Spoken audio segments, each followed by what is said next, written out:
Think here today we'll talk about testosterone prescription step by step in the US. So, quick disclaimer, this is not medical advice, this is entertainment only.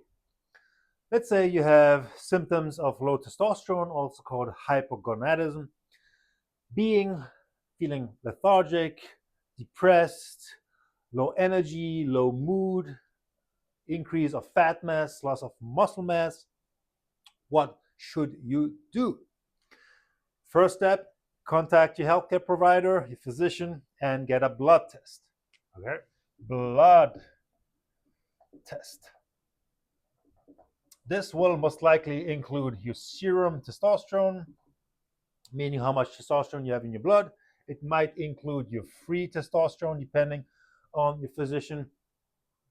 Then they will look at LH and FSH, luteinizing hormone, follicle stimulating hormone, to see where the problem of low testosterone comes from.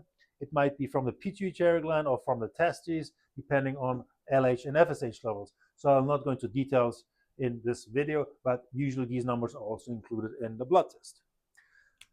Then he might look at PSA, which stands for prostate-specific antigen. Prostate is an organ with androgen receptors. Testosterone is an androgen, so if you have too much testosterone, this might cause the increase in size of the prostate, which is not good. So PSA has to be in range before even considering testosterone replacement therapy. Hence, PSA is also a parameter of the blood test for testosterone replacement therapy. Hemoglobin, hematocrit. Why would we look at those numbers for a blood test for TRT? Well, testosterone increases red blood cell production. Red blood cells deliver oxygen to the muscles, so we have more endurance, which is great. But at the same time, if we have too many red blood cells, this can make our blood viscous and cause some serious complications, such as cardiovascular complications. That's why hematocrit hemoglobin should be in range before even considering testosterone replacement therapy. And then they might also include something like SHBG, which is sex hormone binding globulin. It's just a molecule that binds to testosterone and makes it inactive. So, serum testosterone, what levels of serum testosterone qualify you for TRT? It depends on the physician, but usually it is somewhere below 300 nanograms per deciliter. And you have to have symptoms, of course. Okay, without symptoms, testosterone can be low, but you will most likely not get testosterone prescribed if you don't have symptoms. The symptoms that make you go to the doctor to check your testosterone in the first place. LH, FSH, again, those are just parameters to determine where your hypogonadism comes from, if it's primary or secondary, and then PSA if your prostate is healthy and not increased already. And then hematocrit, usually they will say you should be below 50%, sometimes 48%. And if you are too high in hematocrit, if you have too many red blood cells, your physician might not consider testosterone replacement therapy, might consider different options, or might have you do a treatment to reduce your red blood cells to get within range before considering testosterone replacement therapy. So now we have our blood values and our symptoms. Let's say you are 250 nanograms per deciliter. You have symptoms. Your hematocrit, that's 47%. Your PSA is 0.5. So you're clearing all the qualifications for TRT. Great, you get testosterone prescribed.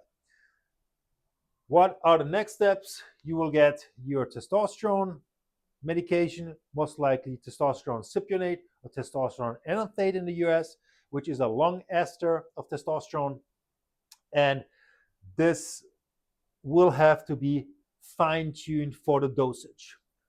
We all react differently to different dosage of testosterone, and your physician most likely will start on the lower side, so maybe 50 milligrams per week, and see how you react to that.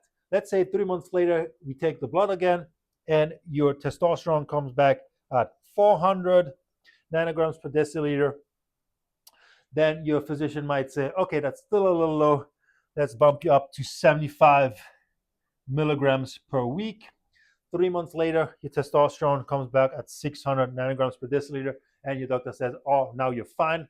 And your hematocrit is still at 47%, your PSA at 0.6, and you're basically perfectly in range with testosterone and the other parameters, and you can just stay on that dosage.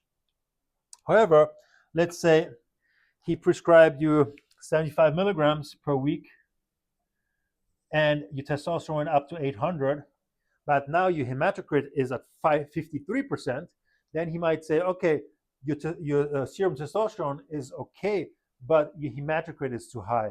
Now we have to reduce testosterone, or we have to find different techniques such as blood donation or dietary adaptations to get your hematocrit down within range. So there's different tools where you can screw on to change the parameters.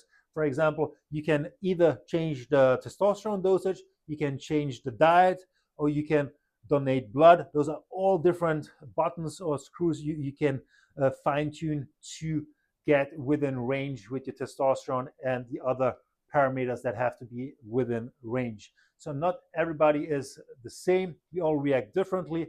So in the beginning, it will most likely be a trial and error, and every couple of months you will have to go over those numbers to see if your testosterone is within range, but also if your prostate and your blood is doing fine.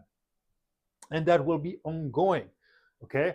So the physician will always make sure that you are fine, because testosterone might not yet cause side effects, but let's say 2 years later, all of a sudden hematocrit increases with the same dosage of testosterone. You have been fine for a couple of years. So now you will have to customize the dosage again to be within range with the hematocrit. Okay, so it's always a trial and error, and your blood work tells you what's going on in your body. That's why it's crucial to always get blood tests on testosterone replacement therapy. Costs, how much does it cost? Very important point. In the US, typically testosterone replacement therapy with healthcare coverage might cost somewhere between $10 to $50 per month. It can be more, can be less, depending on your coverage, on the physician, but usually I would say it's between 10 and 50. Maybe on the lower side, more typically $10 to $20, okay, which is very affordable. Let's say somebody doesn't have healthcare, health insurance. There's different options, especially nowadays. We have a lot of online private TRT clinics that provide this kind of service. They specialize in testosterone replacement therapy, and they basically prescribe testosterone out of pocket. So how this works is basically you get your blood work done, and then you have typically a conversation with a physician from those clinics, and then if you have the symptoms and you qualify blood-wise, then you will get sent your testosterone prescription, and this will probably also be ongoing with the blood test, blood work every couple of months. However, the cost for this private clinic option is usually much higher. You probably are looking at 150 to 200 or even more dollars per month for the private clinic option. So this healthcare provider, health insurance route might look a little more difficult, a little longer, but in the long run, it adds up. Let's say you're paying $10 per month versus $200 per month. Think about the long term. Testosterone replacement therapy is not for 5 months or something like that. It is usually for the rest of your life. So if you say it's for the next 30 years, paying $10 per month or $200 per month makes a huge difference. Okay, so it is very, usually these online clinics, private clinics, have very attractive home pages and make it very easy to apply for TRT, but in the long run, it is usually always better to go through your healthcare provider to be on the safer side for future financial burdens. All right, so I hope this video was helpful, and if you have any questions or comments, please do that down below. Thank you for watching.